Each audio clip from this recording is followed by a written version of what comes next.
In the bold and the beautiful, love is rarely born in safety.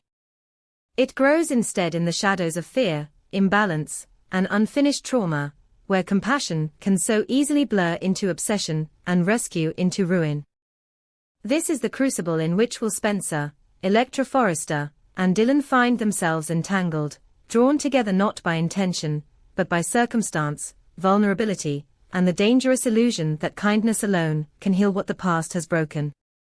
What begins as an act of generosity quietly transforms into a slow-burning crisis, one that threatens not only romantic bonds, but personal safety, moral clarity, and the fragile line between love and destruction. Will's decision to help Dylan is not impulsive in the careless sense, it is instinctive in the way that defines him. He has always been guided by an almost reflexive need to protect those who appear lost, a trait shaped by a lifetime of witnessing emotional fallout within his own family. When he encounters Dylan, displaced, guarded, and visibly unraveling, he does not see danger. He sees abandonment. The image of her homelessness strikes a nerve that logic cannot cauterize. Offering her shelter feels less like a choice and more like a moral obligation, a test of the values he believes separate him from the cruelties of the world. Electra's response is more measured, but no less conflicted. Her acceptance of Dylan into their shared orbit is not rooted in trust, but in love for Will and fear of appearing small-hearted. She recognizes the imbalance immediately, a stranger with nothing to lose stepping into a space defined by intimacy, routine, and unspoken rules. Yet she tells herself that compassion should not be conditional, that insecurity should not masquerade as caution. In choosing to accept Dylan's presence, Electra believes she is choosing maturity, unaware that she is also opening the door to a dynamic she cannot control. As days pass, proximity does what proximity always does, it creates familiarity, and familiarity breeds attachment. Dylan's gratitude toward Will deepens into something more layered, more emotionally charged. For someone who has lived without safety, consistency feels intoxicating. Will's steady presence, his refusal to judge, his willingness to listen without prying, become anchors Dylan clings to as proof that she is not irreparably broken. The line between reliance and affection blurs quietly, without announcement, until it is too late to trace where one ended and the other began. Electra senses the shift before it is visible. It manifests not in overt betrayal, but in subtle displacements, shared glances that linger too long, conversations that continue after she has left the room, a softness in Will's voice that no longer belongs exclusively to her. These moments accumulate, eroding her sense of security grain by grain. She tells herself she is imagining things, that jealousy is an indulgence she cannot afford. Yet the unease persists, a low hum beneath every interaction, warning her that something fundamental is changing. The collapse comes from an unexpected direction. Electra's sudden dismissal from her job strips away the last illusion of stability she has been clinging to. Work was not merely employment, it was identity, structure, proof of competence in a life increasingly defined by emotional uncertainty. Losing it sends her into a spiral of self-doubt and despair that leaves her exposed in ways she has never been before. In this vulnerable state, she becomes susceptible to influence, particularly from Remy, whose interest in her is neither accidental nor benign. Remy does not present himself as a villain. He offers understanding, validation, and a narrative that reframes Electra's pain as injustice inflicted by others, most notably Dylan. He feeds her growing resentment with carefully chosen words, suggesting that Dylan's presence is not merely disruptive, but predatory. According to Remy's logic, Electra is not losing Will because she is inadequate. She is being pushed aside by someone who thrives on chaos. The idea is seductive, because it absolves Electra of responsibility, while giving her a target for her anger. Meanwhile, the bond between Will and Dylan continues to deepen, crossing an invisible threshold neither acknowledges out loud. Their connection is not built on flirtation or deliberate pursuit, but on shared silence, mutual vulnerability, and the intimacy of being needed.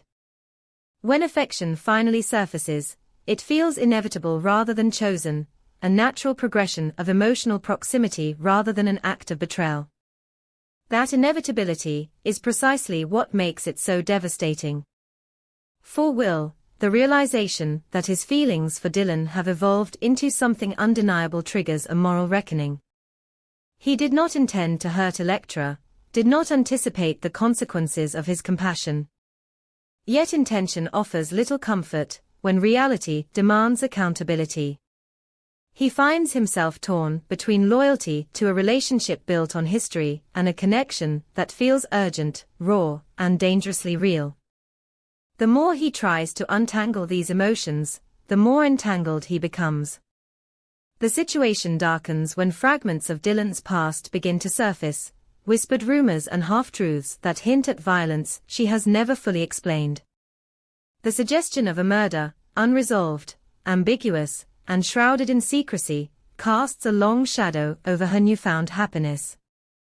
Dylan's fear is palpable, not only of exposure, but of losing the first sense of belonging she has felt in years.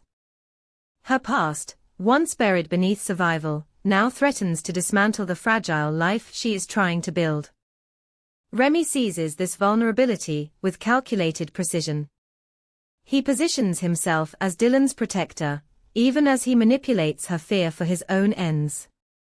By amplifying her sense of threat and isolation, he tightens his grip, drawing her into schemes that promise safety while delivering danger. Each step she takes under his influence distances her further from the stability Will offers, even as it increases her dependence on him to intervene. Will, caught in the widening vortex, becomes both shield and target. His instinct to protect Dylan intensifies as the risks around her escalate, yet each act of defense pulls him deeper into conflict with Remy and further away from the life he once envisioned. He begins to understand that loving Dylan means inheriting her dangers, her secrets, and the consequences of choices she made long before they met. The weight of that realization forces him to confront the limits of his own heroism. Electra, watching from the margins, experiences the unraveling as a personal erasure. The combination of professional loss, romantic displacement, and Remy's poisonous influence reshapes her grief into something sharper, more volatile.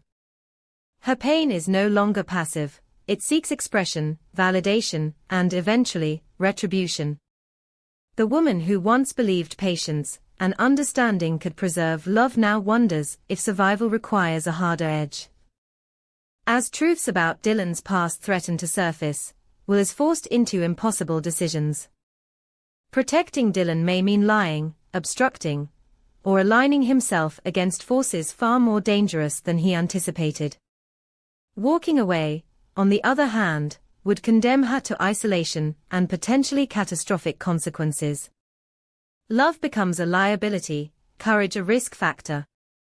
Each option carries its own form of destruction. The relationship between Will and Dylan stands at the edge of collapse not because their feelings are weak, but because they are forged in conditions that demand sacrifice.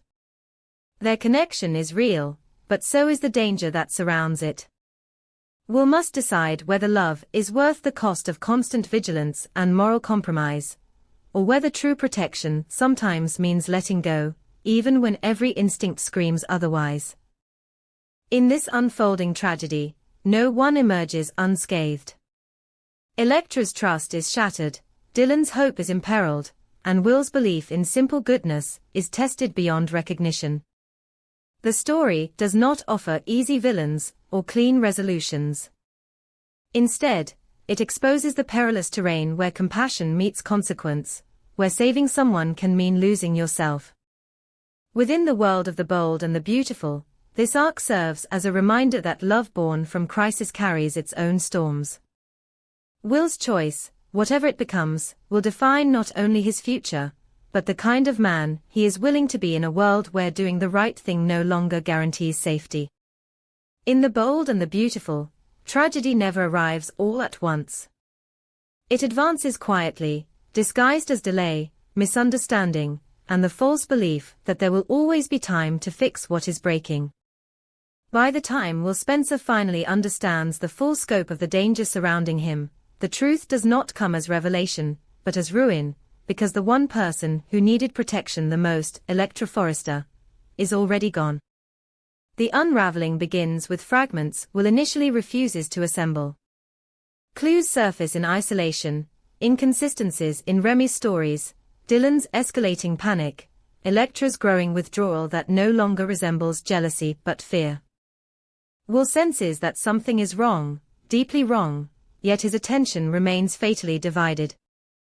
His instinct is still to manage crises one at a time, unaware that the true threat is not singular but converging. In trying to shield Dylan from her past and Remy's manipulations, he fails to see how exposed Electra has become, isolated, unemployed, emotionally destabilized, and increasingly targeted. Electra's final weeks are marked by a silence that goes unnoticed. She stops arguing, stops questioning, stops asking Will to choose. To the outside world, it appears as acceptance, even resignation. In truth, it is fear tightening inward. Remy's influence has shifted from suggestion to coercion, his words no longer merely reframing her pain, but weaponizing it. He convinces Electra that she is disposable, that once she is gone, the chaos in Will's life will resolve itself. The most dangerous lie he tells her is that her disappearance would be an act of mercy. Dylan, meanwhile, is drowning in her own secrets. As details of her violent past threaten to surface, connections she severed too late, acts she survived but never confessed, her terror becomes uncontrollable. Remy exploits this expertly, positioning himself as the only one ruthless enough to solve problems permanently. He paints Electra not as a person, but as an obstacle, someone whose continued presence endangers everyone. Dylan resists at first, horrified by the implication, yet fear erodes her resistance. Each warning Remy delivers is framed as protection, each escalation as necessity. Will's realization comes in pieces, too late and out of order. A conversation overheard but dismissed. A message Electra never finished sending. A sudden shift in Dylan's behavior that feels less like anxiety and more like guilt. When Will finally confronts Remy, the exchange is chilling not for what is said, but for what is avoided. Remy does not deny anything outright. He simply implies that some outcomes are irreversible once set in motion. It is the first moment Will understands that the danger is no longer hypothetical. The night Electra dies is brutally ordinary. No dramatic farewell, no final confrontation that grants clarity or closure. She is alone, stripped of allies and certainty, convinced that no one would believe her if she spoke. The violence is swift, intentional, and final, a calculated act designed not only to silence her, but to fracture everyone connected to her beyond repair. When her body is found, the shock reverberates outward like a fault line splitting open lives that can never be rejoined. Will learns the truth in fragments that refuse to assemble into something survivable.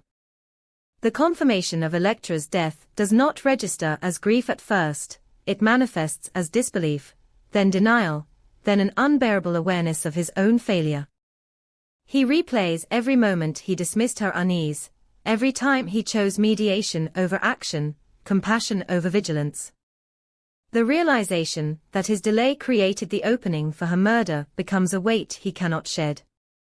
Dylan's role emerges slowly, devastating in its ambiguity. She did not wield the weapon, but her fear fed the chain of events that made the murder possible.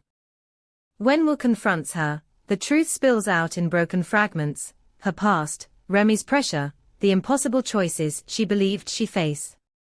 Dylan is not triumphant, not relieved. She is hollowed out by what she has survived and what she has allowed.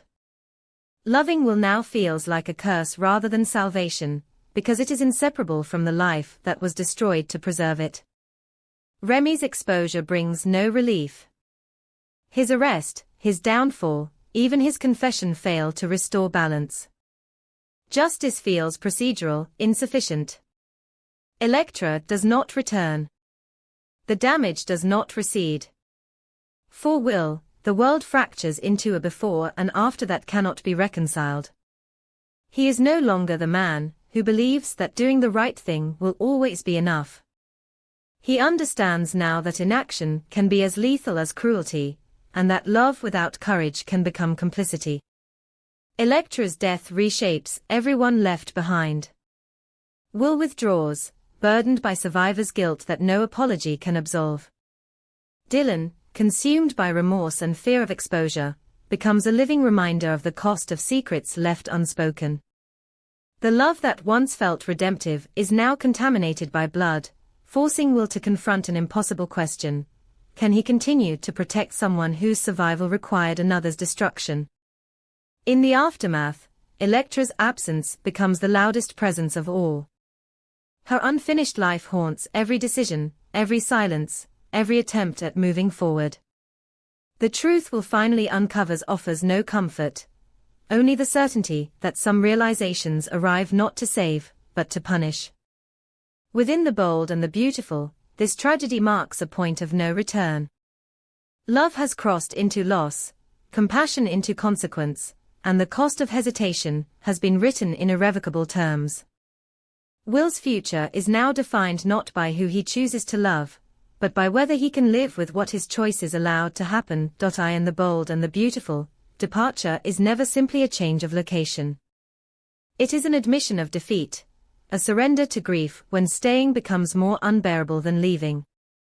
For Will Spencer, the decision to leave town after Electra Forrester's death is not impulsive or dramatic. It is quiet, heavy, and inevitable, born from the realization that every street, every room, every familiar face has become a trigger for a memory he can no longer survive. In the days following Electra's murder, Will moves through life as if submerged underwater. Sounds arrive late, emotions arrive distorted, and time itself loses coherence. Condolences blur together, words of comfort dissolve before they reach him. People speak to him gently, cautiously, as though he might fracture if handled too roughly, yet none of them understand that the fracture has already occurred. What shattered inside Will is not simply his heart, but his belief in himself. He no longer trusts his instincts, his judgment, or the moral compass that once defined him. Every act of kindness now feels suspect, every hesitation a potential crime. Electra's funeral becomes the moment Will understands he cannot remain. Standing among mourners, listening to stories of who she was before fear and manipulation overtook her life, he feels like an imposter among the grieving. Their sorrow is pure, his is poisoned by guilt. He does not cry when the casket is lowered, not because he does not feel, but because the pain has moved beyond tears. What he feels instead is an overwhelming urge to disappear, to remove himself from the geography of his failure before it consumes him entirely. The house he once shared with laughter and fragile hope becomes uninhabitable. Electra's absence echoes in every untouched object, every space she once occupied. Will finds himself avoiding rooms, then avoiding daylight altogether, until avoidance becomes his only coping mechanism. Sleep brings nightmares where he arrives moments too late, again and again, condemned to replay the same ending with minor variations that never change the outcome. Waking offers no relief, only the knowledge that this version of reality is permanent. The final catalyst comes not from a confrontation, but from clarity. Will realizes that as long as he remains, he will continue trying to atone in ways that serve no one. He will hover, interfere, protect when protection is no longer wanted, and punish himself through proximity. Staying, he understands, is not loyalty to Electra's memory, it is a refusal to accept that he cannot undo what has been done. Leaving becomes the only honest response, the only way to stop contaminating every interaction with unresolved grief. When Will tells his family of his decision, there is no argument, only quiet devastation. They recognize the look in his eyes, the same look worn by those who have lost more than they can articulate. No one tries to stop him, because everyone senses that asking him to stay would be an act of cruelty disguised as concern. This is not running away, it is retreat for survival. His departure is deliberately understated. No farewell party, no dramatic goodbyes. Will packs only what he needs, leaving behind possessions that feel anchored to a version of himself that no longer exists. The city watches him go without spectacle, unaware that it is losing someone forever changed by its shadows. For Will, the road out of town is both escape and exile, each mile a reminder that distance is the only thing he has left to offer the living. Dylan's presence haunts his decision even as he avoids her. Their final interaction is restrained, stripped of romantic illusion. What once felt like connection now feels like consequence. Will does not accuse her, nor does he absolve her. He understands that forgiveness, if it ever comes, will require a distance he cannot achieve while remaining. Leaving town is also leaving behind a love that can no longer be disentangled from death. As Will drives away, the weight of Electra's absence travels with him. Grief does not loosen its grip simply because geography changes. Yet in leaving, Will makes a promise to himself that he could not keep while staying, that he will no longer pretend to be a savior. He will no longer confuse compassion with control, or silence with patience. The town he leaves behind will remember him as a victim of tragedy, but the man he is becoming understands a harsher truth, that tragedy was shaped by choices, including his own. In the quiet aftermath of his departure, Electra's story lingers, unresolved and aching. Her death becomes a scar on the community, a reminder of how easily vulnerability can be exploited and how devastating hesitation can be. Will's absence is felt immediately, not as relief, but as a void shaped like regret. Where he goes next remains uncertain. What is certain is that Will Spencer will never return as the man who left. Grief has altered his trajectory, carving a future defined not by romance or heroism, but by accountability and restraint. In the bold and the beautiful, leaving town is often temporary. For Will, it is something far more profound, an acknowledgement that some losses demand distance, and some love stories end not with closure, but with disappearance.